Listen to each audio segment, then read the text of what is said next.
From Holiday Bowl in Albuquerque, we're here for the title matches of today's JBT event. We got both divisions pretty much on the same pace here. On the left in the scratch division, top seed Cortez Schenck is taking on the 4 seed Zach Martinez in an all-Arizona, all-white Chevy car battle as they drove up here together, so that's an interesting storyline there. Good storyline over here in the handicap division too, where Nathan Tran has been on a roll in the stepladder. This is his third stepladder game as well. He's taking on top seed Kelly McNeil. And that's spare strike to begin for Tran, while Kelly has gone strike spare. Tran is also getting 3 pins of handicap. Kelly's got to win by 3 to tie and 4 to win it all. Neither of these bowlers has a title. Kelly with a lot more experience on tour. We'll see how it plays out through the game.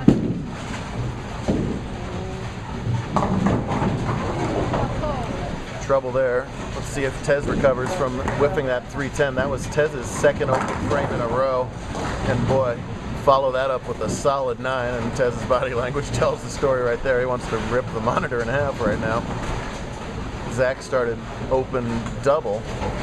So right now Martinez out to a 22-pin lead early if Tez converts that 9-pin. Kelly's got all kinds of pins standing all over the lane there on the backside. This could be, nope. She'll get the 2 out of it. Tez does have his spare.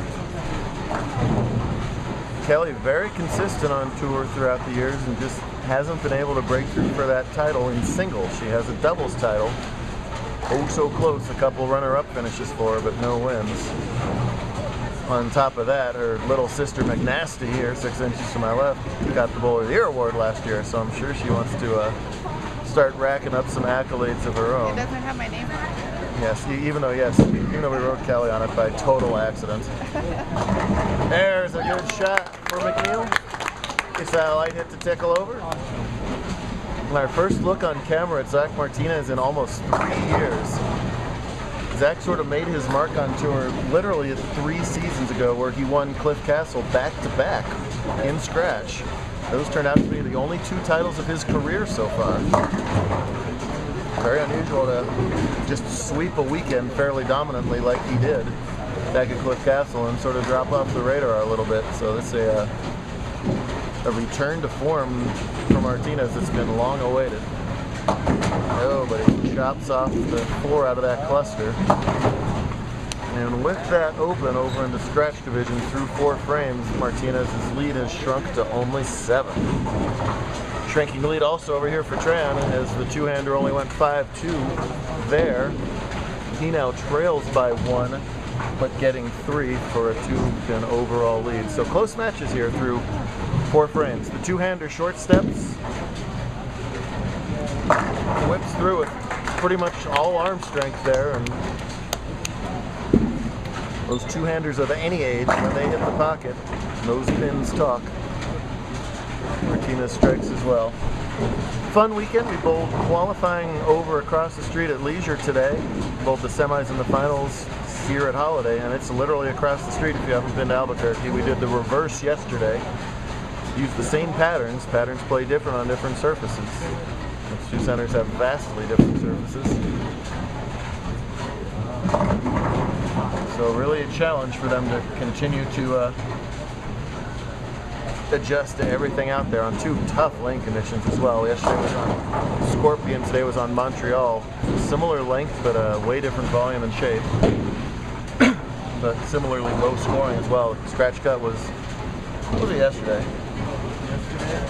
It was triple digits, right? 117 or so? There you go, you would know.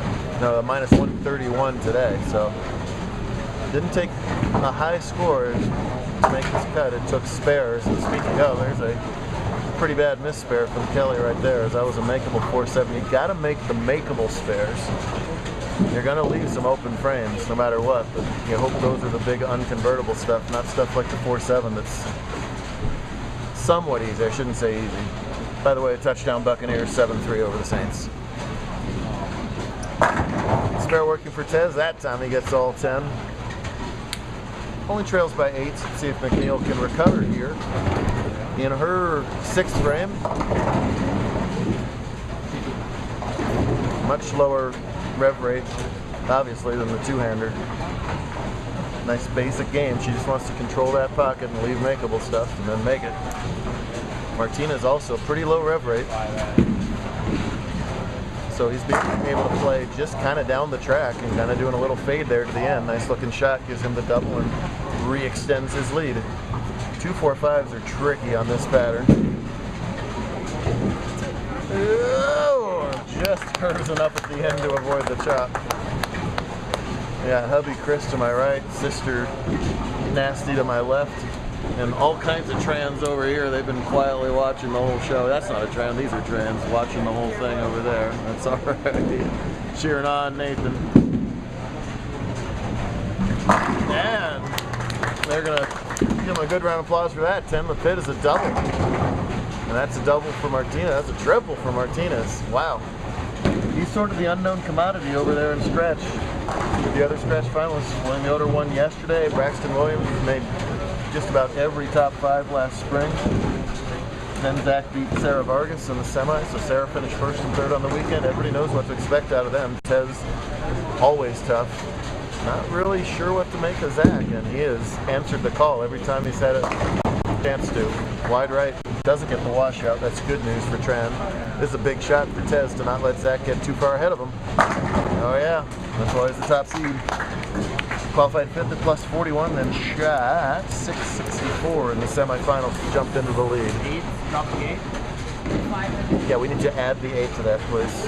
Thank you, Nate. Cool. Should be an exciting finish. Make sure to watch part 2 to see who